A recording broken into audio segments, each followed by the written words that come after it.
Siempre escuché que los viajes de aventura sacan lo mejor de uno, te obligan a enfrentar tus miedos, a descubrir tu verdadera fortaleza. Yo nunca quise descubrir esa parte de mí. Prefería mi vida rutinaria en la ciudad, cómoda y predecible. Pero después de lo que pasó, no puedo volver a esa vida. Soy un sobreviviente y ahora sé lo que realmente significa sobrevivir. Todo comenzó cuando mis amigos y yo decidimos emprender una caminata de 7 días por las montañas. Fuimos 5, yo, Jorge, el alma del grupo, Carla, su novia, siempre la más sensata, Lucas, el más atlético y competitivo, y Sofía, mi mejor amiga desde la infancia. Yo estaba allí solo porque Sofía me convenció. Le temía a lo desconocido, a estar tan lejos de la civilización, pero ella insistió en que sería una experiencia inolvidable. No sabía cuán en lo cierto estaba. La primera señal de que las cosas no iban a salir bien apareció en el segundo día. Nos adentramos en un bosque denso y espeso, más profundo de lo que habíamos planeado. Jorge, quien lideraba el grupo, se desvió ligeramente del sendero marcado. El aire aquí era más pesado, y aunque el sol estaba en lo alto, la oscuridad entre los árboles creaba un ambiente inquietante. Este lugar no me gusta, dije, tratando de no sonar demasiado nervioso. Tranquilo, solo estamos explorando un poco, me respondió Jorge con su típica sonrisa despreocupada. Pero no era solo el lugar lo que me incomodaba. Desde que habíamos entrado en el bosque, sentía que algo nos observaba. A veces oía crujidos de ramas que no parecían hechos por nosotros. Cada vez que giraba la cabeza, no había nada. Los demás no parecían darse cuenta. Tal vez estaba siendo paranoico. Esa noche acampamos junto a un río pequeño. Después de cenar, nos reunimos alrededor de la fogata. Jorge contó historias de terror, tratando de asustarnos. Era lo típico, historias de fantasmas y monstruos que vagan por las montañas. Sin embargo, Sofía estaba inquieta. Ella siempre había sido valiente, pero esa noche se veía más pálida de lo normal. ¿Qué te pasa?, le pregunté en voz baja cuando los otros no estaban prestando atención. No lo sé. Este lugar, algo no está bien. No puedo explicarlo. Su preocupación me puso aún más nervioso. Si Sofía, la chica que nunca tenía miedo de nada, estaba asustada, debía haber una razón. El tercer día fue cuando las cosas comenzaron a desmoronarse. Nos despertamos con la intención de seguir caminando, pero el sendero que habíamos usado el día anterior parecía diferente, como si los árboles hubieran cambiado de lugar. Lucas, siempre el más confiado, se burló de nosotros cuando expresamos nuestras dudas. Están exagerando, solo sigan el mapa, dijo mientras tomaba la delantera. Pero no era solo el camino. El bosque parecía vivo. No puedo explicarlo mejor. Los árboles crujían con una frecuencia que no parecía natural, y las sombras se movían en direcciones imposibles. Me obligué a mantener la calma. No quería ser el primero en perder la cabeza. Al caer la tarde, algo más extraño ocurrió. Carla gritó de repente. Todos corrimos hacia ella, y la encontramos parada frente a una serie de marcas profundas en los troncos de los árboles. Eran largas, como garras, y recientes. Esto no es normal, dijo Carla, su voz temblando. Jorge intentó calmarla, diciendo que probablemente era un animal, pero todos sabíamos que algo no cuadraba. El ambiente se había vuelto aún más pesado, como si el bosque estuviera cerrándose a nuestro alrededor. Sofía sugirió que volviéramos por donde habíamos venido, pero Jorge insistió en seguir adelante. Solo nos faltan 3 días, dijo, intentando sonar optimista. No quería admitir que estábamos perdidos. Esa noche, nadie pudo dormir. Nos turnamos para hacer guardia, aunque no lo admitimos en voz alta. Sabíamos que algo estaba cerca. No lo habíamos visto, pero lo sentíamos. Algo estaba acechándonos. El cuarto día fue el peor. Nos quedamos sin agua y el bosque parecía más oscuro, aunque era de día. Comenzamos a desesperarnos. Lucas, siempre el fuerte, fue el primero en explotar. Gritó que todo esto era culpa de Jorge, que nunca debimos haber salido del sendero original. La discusión se volvió intensa, y por un momento pensé que se iban a golpear.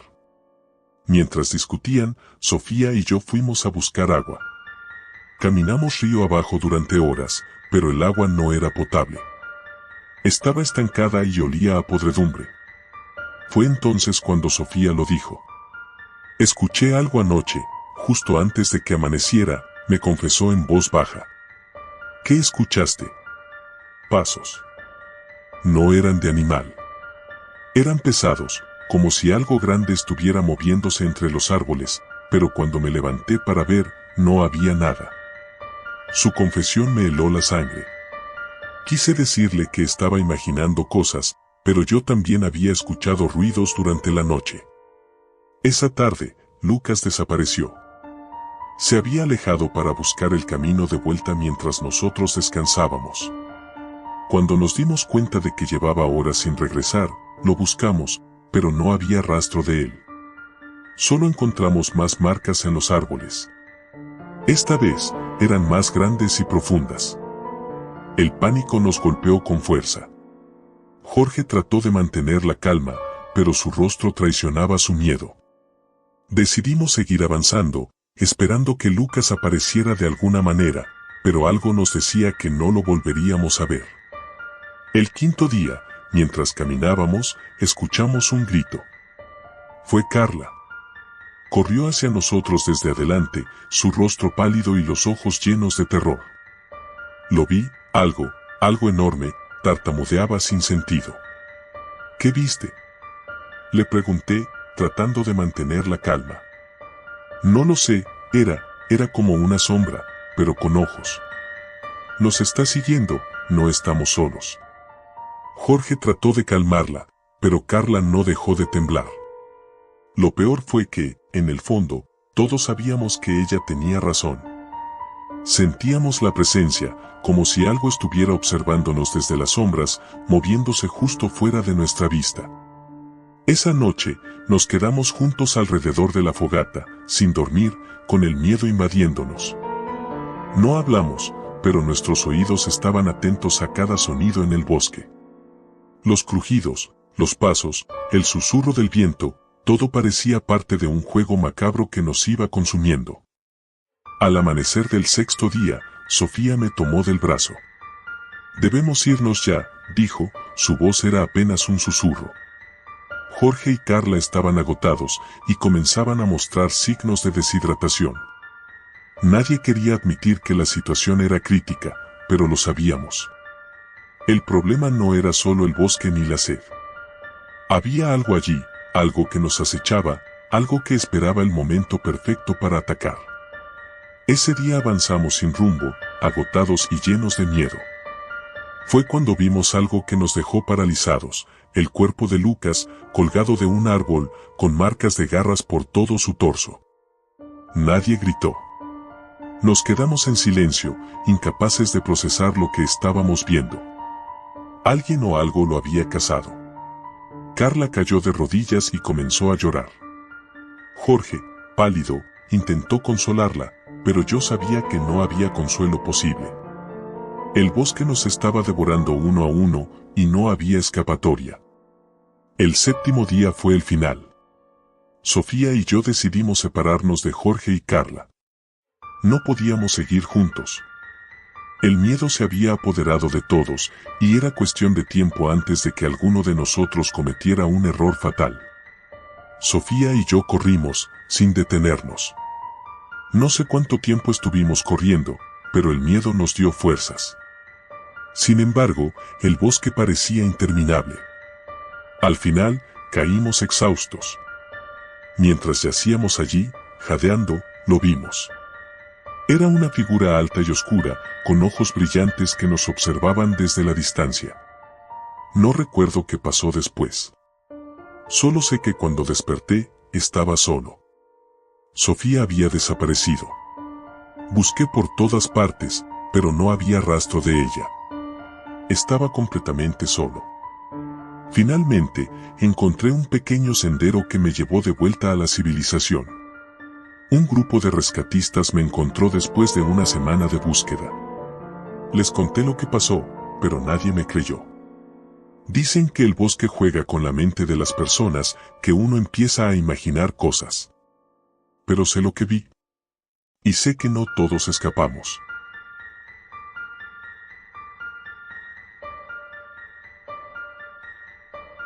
Nunca pensé que sobrevivir a una tragedia podía ser peor que perecer en ella.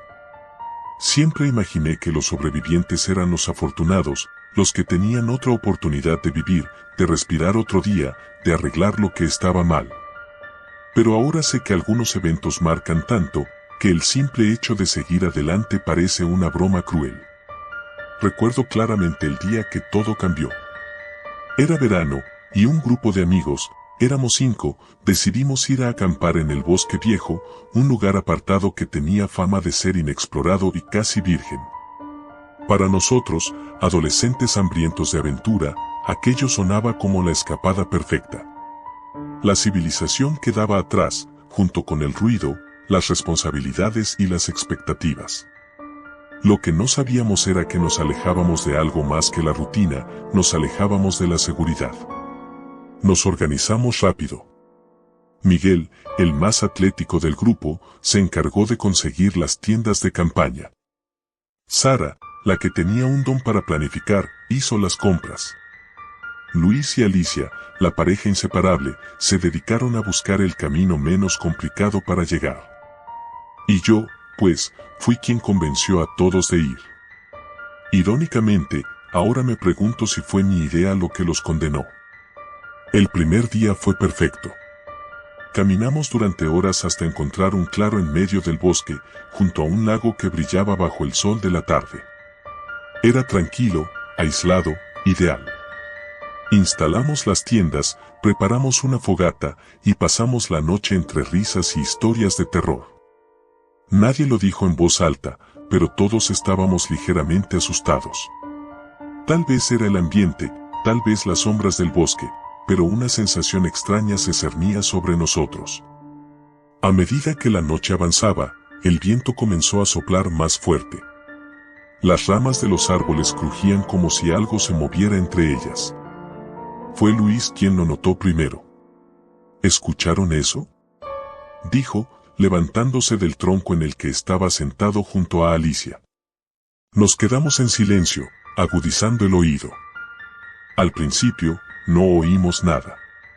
Pero entonces, ahí estaba, un crujido rítmico que no podía ser atribuido al viento. Venía de lo profundo del bosque, más allá de donde alcanzaba la luz de nuestra fogata. Todos intercambiamos miradas nerviosas, pero nos reímos para disimular. Es solo un animal, dijo Miguel, tomando un sorbo de su cerveza. No hay nada en este bosque que no podamos manejar. Pero yo no estaba tan seguro. Había algo en ese sonido que me ponía los pelos de punta. El crujido continuó durante un rato, cada vez más cercano, hasta que finalmente, como si algo hubiera decidido retroceder, se desvaneció en el silencio de la noche. Respiré aliviado, pero no pude sacarme la inquietud de la cabeza. Decidimos dormir pronto, por si acaso. Esa noche tuve pesadillas. Soñé con sombras moviéndose entre los árboles, observándonos desde lejos, acechando. Sentí que no estábamos solos. Me desperté varias veces, sudando y jadeando, pero cada vez que lo hacía, todo parecía normal en el campamento. Sin embargo, al amanecer, las cosas ya no eran iguales. Sara fue la primera en darse cuenta. Había ido a lavar su cara al lago, pero regresó corriendo, pálida y temblorosa. La seguimos, confundidos, hasta la orilla. Lo que vimos nos dejó congelados. En la tierra, junto al agua, había marcas profundas de lo que parecían ser garras. Gigantescas, de al menos el tamaño de una mano humana, pero más largas y puntiagudas. No se parecían a nada que hubiéramos visto antes. No puede ser un oso, murmuró Miguel, inspeccionando las marcas. No hay osos por aquí. El aire se tensó y una sensación de miedo palpable se apoderó de todos. Decidimos no hablar más del tema y seguir con nuestro día. Después de todo, ya estábamos ahí y no queríamos arruinar las vacaciones por algo que, en teoría, podría tener una explicación lógica. Sin embargo, conforme pasaban las horas, la atmósfera alrededor del campamento se volvía más densa, más sofocante. El sonido del bosque, ese constante susurro de animales y viento, había desaparecido por completo. Era como si todo a nuestro alrededor estuviera en silencio, esperando. Esa tarde, decidimos explorar un poco más el bosque. El mapa que llevábamos no indicaba grandes peligros, y según Miguel, lo peor que podría pasarnos era perdernos temporalmente. Pero conforme avanzábamos, algo se sentía mal. Era como si el bosque cambiara a medida que nos adentrábamos. Los árboles parecían más gruesos, las ramas más retorcidas, y el suelo, antes firme, se volvía lodoso y traicionero. Luis y Alicia iban delante, tomados de la mano, cuando de repente ella gritó. Todos corrimos hacia ellos, y lo que encontramos nos dejó sin aliento. Una de las ramas del árbol bajo el que habían pasado estaba cubierta de una especie de musgo negro y viscoso que se aferraba al tronco como una costra. No era solo musgo. Estaba vivo, moviéndose lentamente, como si respirara. ¿Qué demonios es eso?, preguntó Sara, retrocediendo. Nadie respondió. Nadie podía. Decidimos regresar al campamento de inmediato, pero el camino de vuelta no era el mismo. Intentamos seguir nuestras huellas, pero el suelo parecía diferente, como si algo hubiera cambiado el paisaje a propósito. Caminamos durante horas, pero cada vez que creíamos estar cerca de la salida, volvíamos a ese mismo árbol con el musgo negro. El pánico comenzó a apoderarse de nosotros. Miguel intentó calmar la situación, diciendo que solo estábamos desorientados, que encontraríamos el camino de vuelta, pero en el fondo todos sabíamos que algo estaba mal. Algo en ese bosque no quería que saliéramos. Finalmente, cuando el sol comenzaba a desaparecer tras los árboles, llegamos de nuevo al campamento, pero no estaba como lo habíamos dejado. Las tiendas estaban rasgadas, los sacos de dormir desparramados por el suelo. Y lo peor de todo, las marcas de garras que habíamos visto esa mañana estaban por todas partes, alrededor del campamento, en los árboles, incluso en el suelo, como si algo hubiera estado acechándonos toda la noche. No hubo tiempo para pensar. Esa noche, lo supimos. No estábamos solos. Alicia fue la primera en desaparecer. Ocurrió tan rápido que ninguno de nosotros pudo reaccionar. Estábamos sentados alrededor de la fogata, hablando en susurros sobre lo que debíamos hacer, cuando escuchamos un crujido. Giramos la cabeza, y ella ya no estaba. Solo quedaba su mochila tirada junto al fuego. Luis corrió hacia el bosque, llamándola, pero lo detuvimos. Sabíamos que si se iba tras ella, probablemente tampoco volvería. Esa noche no dormimos. Cada sonido, cada movimiento de las sombras nos mantenía en vilo. Nos quedamos juntos, esperando que Alicia regresara. Pero no lo hizo. Al día siguiente, decidimos que debíamos salir de ahí, pero el bosque no nos lo permitió. Cada camino que tomábamos nos devolvía al mismo sitio. Era como si estuviéramos atrapados en un laberinto vivo, uno que jugaba con nuestra desesperación. El tercer día, Sara fue la siguiente en desaparecer. Esta vez no fue tan silencioso. Escuchamos sus gritos desde el bosque mientras buscaba agua, pero cuando corrimos en su dirección, solo encontramos su cantimplora y rastros de sangre en las hojas.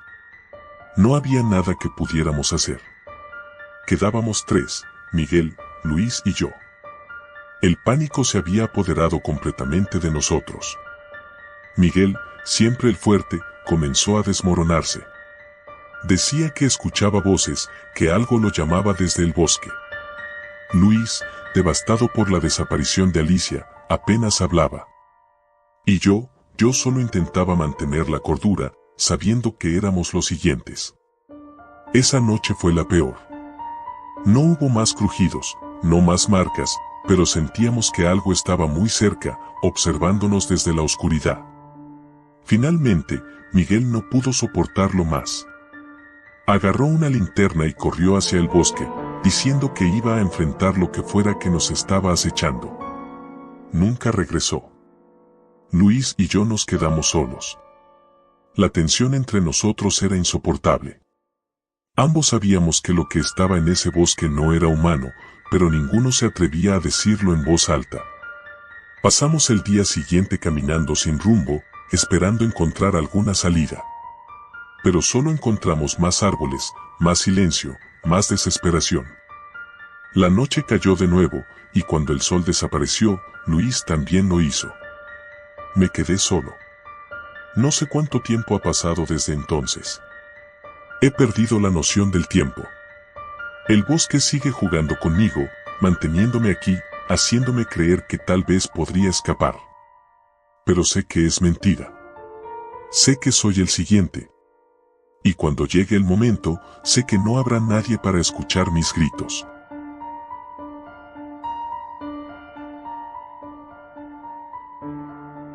Recuerdo el sonido del viento azotando las velas del bote, el crujido de la madera y el eco distante del agua golpeando los cascos. No éramos navegantes experimentados, solo un grupo de amigos que buscaba una escapatoria del estrés de la vida diaria.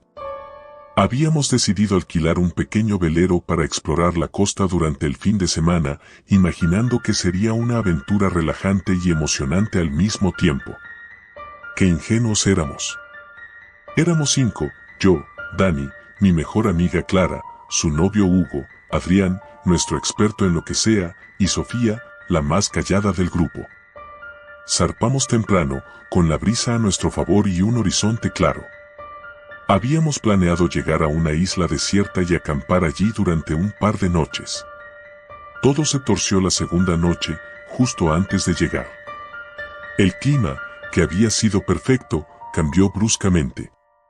Un viento frío nos alcanzó, y las nubes empezaron a arremolinarse sobre nosotros como si estuvieran siendo guiadas por algo más allá de la naturaleza. Nos tomó por sorpresa, y para cuando nos dimos cuenta de que estábamos en problemas, ya era demasiado tarde. Las olas comenzaron a crecer, las ráfagas de viento arrancaban las velas, y el bote, que había sido nuestra segura embarcación, se convertía en un juguete bajo el capricho de la tormenta. «Dani, agárrate», gritó Clara mientras luchábamos por no ser arrojados al mar. Sentí las manos de Sofía aferrarse a mí mientras una ola gigantesca golpeaba el barco, volcando todo. Caímos al agua, tragando bocanadas de sal mientras el cielo y el mar parecían fusionarse en un caos infernal. Cuando me desperté, el sol brillaba intensamente. Mis músculos dolían y sentía la piel pegajosa por la sal del agua. Tosí, escupiendo el líquido que aún sentía en los pulmones, y miré a mi alrededor. Estaba en una playa desconocida, con restos de lo que una vez fue nuestro bote esparcidos por la orilla. Sofía estaba a mi lado, pálida pero respirando. Clara y Hugo estaban más adelante, tratando de ponerse de pie. Adrián, sin embargo, no estaba a la vista. ¿Dónde está Adrián?, pregunté, mi voz rasposa y débil. Hugo señaló el agua, su rostro lleno de preocupación. No lo encontramos. Nos arrastramos por la playa, llamando su nombre, pero todo lo que respondía era el eco de las olas. Después de un rato, decidimos que debíamos organizarnos. La isla no era grande, pero tampoco pequeña. La vegetación era espesa, y desde la playa no se veía ninguna estructura humana. Sofía sugirió buscar agua y comida, mientras que Clara insistía en que lo primero que debíamos hacer era buscar refugio. La tormenta podría volver, dijo Clara, su rostro todavía pálido por el miedo. Hugo y yo decidimos buscar alguna señal de civilización o un lugar seguro. Internarnos en la jungla no era mi primera opción, pero parecía la única alternativa. Caminamos durante horas, abriéndonos paso entre la densa vegetación, hasta que llegamos a lo que parecía un sendero rudimentario. Las plantas aquí parecían más ordenadas, como si alguien las hubiera movido antes. «Alguien más ha estado aquí», murmuró Hugo, mirando con atención el suelo. Un escalofrío recorrió mi espalda, pero decidimos seguir el sendero.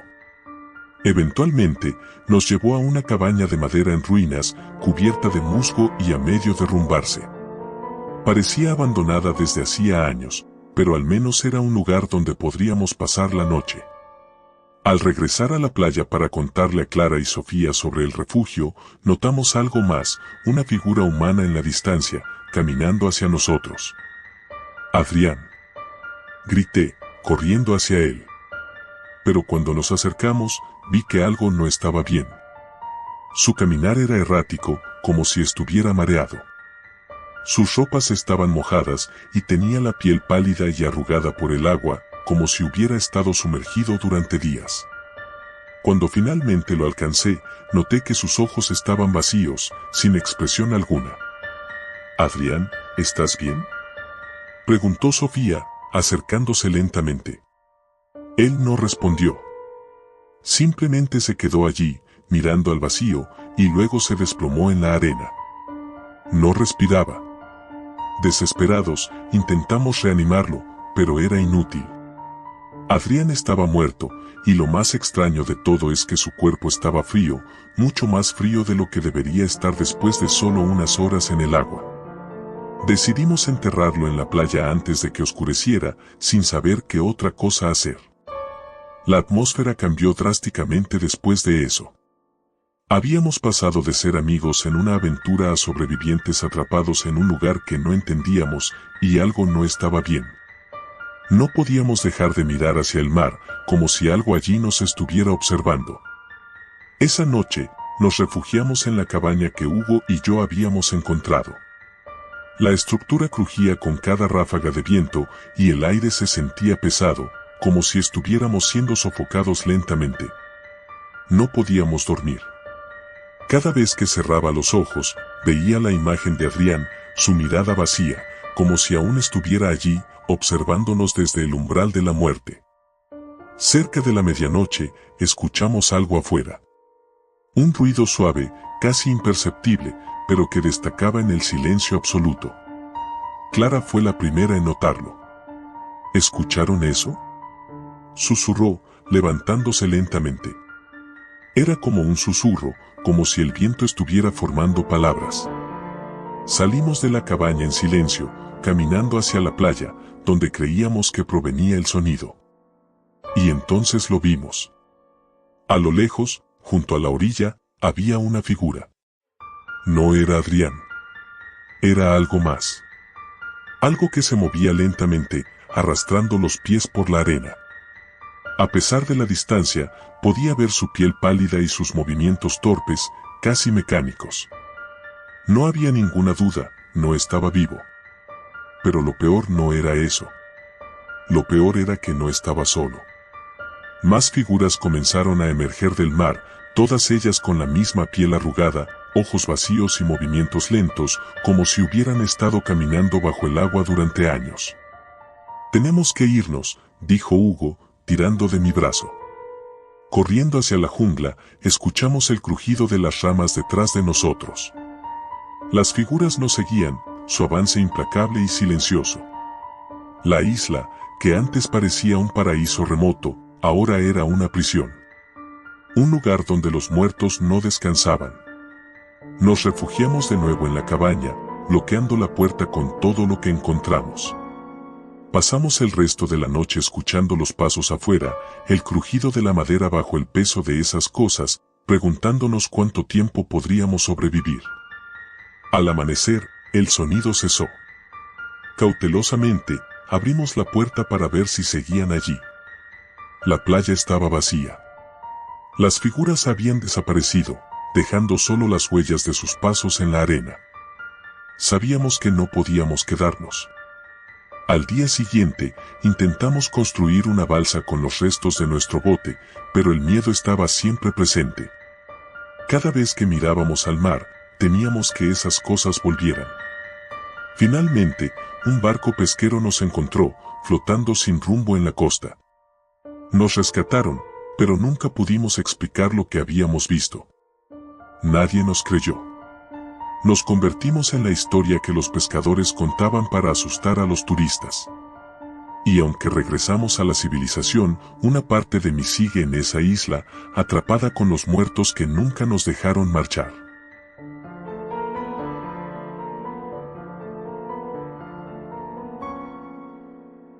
Me llamo Diego y soy el único sobreviviente.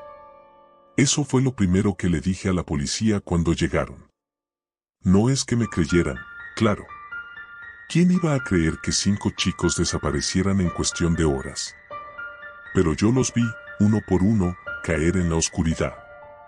Y lo peor es que fue por mi culpa.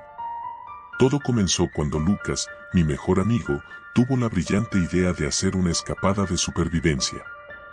Será divertido, Diego, me dijo.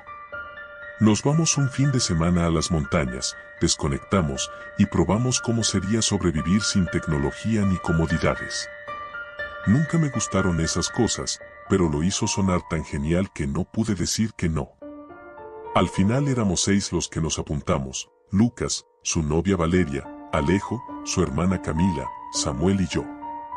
Todos éramos amigos desde el colegio, aunque algunos teníamos más contacto que otros. El plan era simple: 3 días en la montaña, sin teléfonos, sin comida preparada, solo lo que pudiéramos encontrar o cazar. Llevamos lo básico: linternas, cuchillos, un par de tiendas y ropa de abrigo. Parecía un juego, algo emocionante.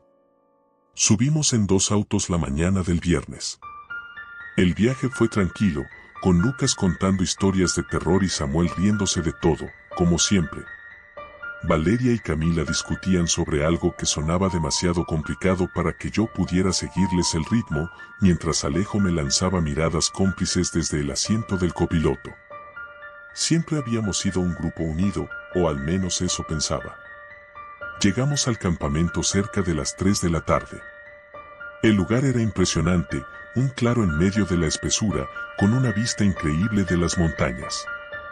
Montamos las tiendas entre bromas y risas, y cuando el sol comenzó a caer, encendimos una fogata. Todo iba bien, demasiado bien. La primera noche fue cuando comenzaron los problemas. Estábamos sentados alrededor del fuego, compartiendo historias de miedo, cuando escuchamos un sonido extraño. Un crujido seco, como ramas rompiéndose. Al principio lo ignoramos, pensando que eran animales, pero entonces se escuchó de nuevo, más cerca. Un ruido constante, como si algo, o alguien, estuviera merodeando. Probablemente sea un oso o algo así, dijo Lucas, tratando de sonar tranquilo, pero todos estábamos tensos. Samuel se levantó, linterna en mano. Voy a revisar, dijo con una sonrisa arrogante. Seguramente son mapaches buscando comida. Le dije que no fuera, que era mejor quedarse juntos, pero él se rió y desapareció en la oscuridad antes de que alguien pudiera detenerlo. Vimos la luz de su linterna parpadear entre los árboles mientras gritaba chistes para asustarnos. Pero, de repente, la linterna se apagó y todo quedó en silencio. Llamamos su nombre, pero no respondió. Lucas tomó una linterna y fue tras él, seguido por Alejo. Los demás nos quedamos junto al fuego, esperando. La noche era fría, y la oscuridad parecía más pesada de lo normal. Algo no estaba bien, lo sentía en el aire. Valeria y Camila también estaban nerviosas, lo noté en sus miradas. No era solo el silencio de los chicos, era algo más. Pasaron 15 minutos antes de que escucháramos a Lucas gritar. Fue un grito breve, ahogado, seguido por el sonido de ramas rompiéndose. Me levanté de un salto, y Valeria se cubrió la boca, asustada. Miré a Camila, que me devolvió una mirada aterrada. Voy a buscarlos, dije, aunque en realidad no quería ir. Algo en mí gritaba que corriera en la dirección opuesta, pero no podía dejarlos ahí. Tomé mi linterna y avancé hacia el bosque. El fuego de la fogata quedó detrás, y la oscuridad me envolvió como una manta fría. A medida que me adentraba en el bosque, el miedo crecía en mi pecho. Escuchaba mis pasos sobre las hojas secas, pero no había ningún otro sonido. Ni una rama, ni un animal, nada. Caminé durante lo que parecieron horas, llamando a mis amigos, hasta que encontré algo en el suelo. Era la linterna de Samuel. Estaba rota, como si alguien la hubiera pisado. Miré a mi alrededor, pero no había señales de ellos. Ni de Lucas, ni de Alejo. Solo oscuridad. Tragué saliva y di un paso atrás, sintiendo el terror apoderarse de mí. Fue entonces cuando lo vi. Al principio pensé que era un animal, pero no se movía como uno. Era una figura alta, oscura, con ojos brillantes que me miraban desde la distancia. No hacía ruido, solo estaba ahí, observando. Me quedé paralizado, incapaz de moverme. Sentía su mirada perforándome, llenando el aire de una pesadez insoportable. Y luego desapareció. Corrí. No sé cómo llegué de vuelta al campamento, pero cuando lo hice, Valeria y Camila ya no estaban. La fogata seguía encendida, pero el silencio era ensordecedor. Grité sus nombres, pero no hubo respuesta. Todo lo que quedaba eran nuestras mochilas tiradas y las tiendas vacías. Me quedé solo. La desesperación comenzó a apoderarse de mí. Pensé en correr hacia el auto y largarme de ahí, pero entonces recordé que las llaves las tenía Lucas. Estaba atrapado en ese lugar, con algo, o alguien, que nos acechaba. Intenté mantener la calma, recordar lo que Lucas había dicho sobre supervivencia, pero todo parecía inútil. El segundo día fue peor. Me quedé junto al campamento, esperando a que amaneciera, pero cuando la luz del sol comenzó a asomarse entre los árboles, algo dentro de mí se rompió. Sabía que no volverían. Sabía que los había perdido. Intenté buscar ayuda, pero no tenía señal en el teléfono. Caminé durante horas por el bosque, buscando el camino de vuelta, pero todo era confuso, como si los árboles se cerraran a mi alrededor, guiándome en círculos. Al final del día, ya no sabía dónde estaba. Y entonces, justo cuando pensé que todo había acabado, escuché una risa. Era la risa de Lucas. Corrí hacia el sonido, tropezando con raíces y ramas, hasta que lo vi. Estaba ahí, de pie, mirándome con una sonrisa torcida. Pero algo estaba mal. Sus ojos, esos ojos que habían sido siempre cálidos y vivos, ahora eran fríos, vacíos. Y detrás de él, lo vi. Esa figura alta, oscura, observando desde la sombra. No deberías haber venido, Diego, dijo Lucas, aunque su voz sonaba extraña, distante. Intenté retroceder, pero mis pies estaban pegados al suelo. Y entonces, lo entendí. No había escapatoria. No había supervivencia. Ese lugar, ese bosque, nos había atrapado desde el principio. Y uno por uno, nos había tomado. No recuerdo mucho después de eso. Solo fragmentos. Lucas desapareciendo entre los árboles, esa cosa acechando cada vez más cerca, y yo, corriendo sin rumbo, tratando de escapar. Pero no importa cuánto corras cuando la oscuridad ya está dentro de ti. Y ahora estoy aquí, el único sobreviviente, o eso creen. Porque la verdad es que no sobreviví.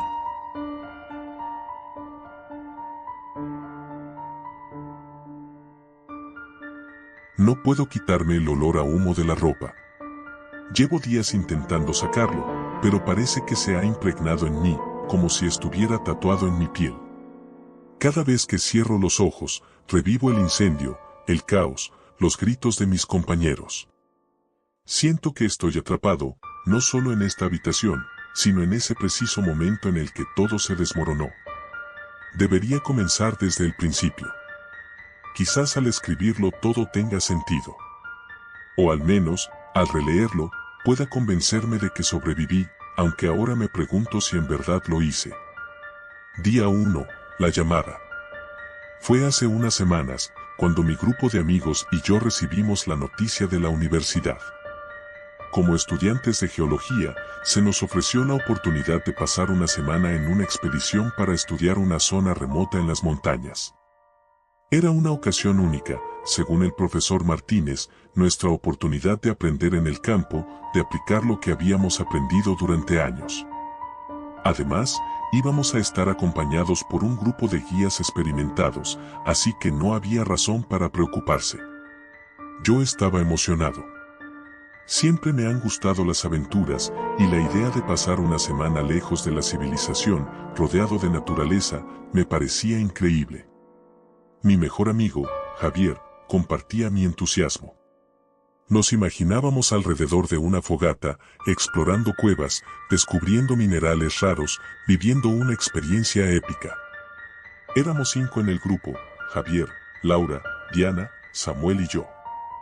La dinámica de siempre: Javier era el bromista, Laura la seria y centrada, Diana la exploradora incansable, y Samuel, bueno, él era el que siempre estaba preocupado por todo. El primer día fue exactamente como esperábamos. Nos subimos a una camioneta que nos llevó a lo profundo de las montañas, un lugar tan alejado que ni siquiera teníamos señal en los celulares. Los guías, 3 hombres de apariencia ruda y curtida por la vida al aire libre, nos dieron instrucciones básicas de seguridad. Armamos nuestras tiendas de campaña cerca de un claro, y todo parecía perfecto. Día 2, la primera caminata. Al día siguiente, comenzamos nuestra primera caminata. El terreno era accidentado, pero el paisaje era impresionante. Las montañas se alzaban imponentes y el aire olía a tierra húmeda y pinos. Todo era perfecto hasta que Diana mencionó haber visto algo extraño más adelante, una cueva que no estaba en los mapas. Probablemente solo sea una formación rocosa, ¿no?, dijo Samuel, con su tono habitual de preocupación. O una cueva secreta que nadie ha descubierto aún, respondió Diana, con ese brillo en los ojos que siempre tenía cuando había algo que explorar. Nos desviamos del camino y, efectivamente, había una cueva oculta entre la maleza. Los guías parecieron dudar, pero al final, decidieron que podíamos echar un vistazo rápido. La cueva era enorme, mucho más de lo que esperábamos. Al entrar, el aire era fresco, y las paredes estaban cubiertas de musgo y extrañas formaciones rocosas. No era algo fuera de lo común, pero había una sensación en el aire, algo que me hizo sentir incómodo. No fui el único. Laura mencionó que tenía un mal presentimiento, pero todos lo ignoramos. Día 3, algo anda mal. Esa noche, todo cambió. Nos quedamos hasta tarde alrededor de la fogata, charlando y riendo. Javier contaba una de sus historias ridículas, cuando de repente, un grito desgarrador rompió la tranquilidad de la noche. Todos nos quedamos en silencio, mirando alrededor, tratando de averiguar de dónde venía. ¿Qué demonios fue eso?, preguntó Samuel, su voz temblando. Los guías intentaron calmar nuestros nervios, asegurando que probablemente era algún animal. Pero el grito no sonaba como un animal. Era demasiado humano. Decidimos no investigar y, en su lugar, nos metimos en las tiendas.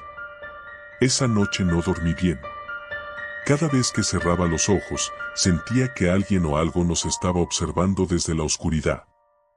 Día 4. Desapariciones. Por la mañana, nos dimos cuenta de que uno de los guías, Marcos, no estaba en su tienda. Al principio, pensamos que había salido temprano para explorar, pero cuando pasaron varias horas y no regresó, comenzamos a preocuparnos. Decidimos dividirnos en grupos para buscarlo. Javier y yo fuimos hacia el este, siguiendo el sendero que habíamos recorrido el día anterior. La sensación de inquietud no desaparecía, y ambos caminamos en silencio, atentos a cualquier ruido. Después de lo que parecieron horas de búsqueda, encontramos algo. No era Marcos, pero sí su radio, rota en el suelo. Alrededor había huellas, pero no parecían humanas. Eran enormes, como las de un animal, pero ninguna especie que yo conociera tenía esas dimensiones. Regresamos al campamento para informar a los demás. Laura y Diana también habían encontrado algo inquietante, una rama con marcas de arañazos profundos, como si algo muy grande hubiera pasado por allí. Debemos irnos, dijo Samuel, con los ojos desorbitados. Algo no está bien aquí. Los guías intentaron mantener la calma, pero se les veía nerviosos. Decidieron que lo mejor era abandonar la expedición y regresar al punto de partida. Día 5. El incendio. La situación empeoró rápidamente. Esa noche, mientras todos estábamos preparándonos para dormir, el fuego que habíamos encendido para la fogata comenzó a expandirse. No fue algo gradual, el fuego simplemente explotó, como si hubiera sido alimentado por algo más que madera. Corrimos en todas direcciones, tratando de salvar lo que pudiéramos, pero el campamento estaba perdido. Las llamas devoraban todo a su paso, y el humo hacía que fuera casi imposible ver. Lo peor no era el fuego, sino lo que escuchábamos entre las llamas, gruñidos, pasos pesados que se acercaban, y ese grito, el mismo grito desgarrador de la otra noche. No sé cómo logramos salir de allí. Perdimos la mayoría de nuestras cosas, pero todos, excepto uno de los guías, logramos escapar del campamento. Marco seguía desaparecido. Día 6. Sobrevivientes. Decidimos refugiarnos en una cueva cercana para pasar la noche. Era arriesgado, pero no teníamos otra opción. El fuego seguía ardiendo a lo lejos, y estábamos demasiado cansados para seguir caminando. Dentro de la cueva, el ambiente era pesado. No solo por el cansancio físico, sino por el miedo que compartíamos. Nadie lo decía en voz alta, pero todos sabíamos que había algo más en esa montaña, algo que no queríamos enfrentar. Mientras intentábamos descansar, escuché algo fuera de la cueva. Me acerqué a la entrada y, en la distancia, entre el humo y las sombras, vi una figura. Era humanoide, pero no del todo. Era alto, demasiado alto, y su piel parecía quemada o deformada. Caminaba lentamente, como si estuviera buscando algo o a alguien. Desperté a los demás, y cuando nos asomamos, la figura ya no estaba. Nadie dijo nada, pero sabíamos que no estábamos solos. Día 7. La verdad. Por la mañana, decidimos que debíamos llegar al punto de extracción lo más rápido posible. Caminamos durante horas, sin hablar mucho, solo con la esperanza de salir de ese infierno. Pero algo nos seguía, lo sabíamos. Escuchábamos ramas quebrarse, pasos que no eran nuestros. A veces, incluso el mismo grito desgarrador volvía a resonar. Finalmente, llegamos a una pequeña estación abandonada. Parecía haber sido usada por exploradores hace años, pero ahora estaba vacía. Entramos para refugiarnos, y fue allí donde encontramos algo que lo explicó todo. En un viejo cuaderno, cubierto de polvo, leímos los testimonios de otros grupos que habían estado en la montaña. Desapariciones, avistamientos de criaturas extrañas, incendios inexplicables. Todos los relatos tenían algo en común, nadie había sobrevivido para contar la historia, hasta ahora. Nos quedamos en silencio.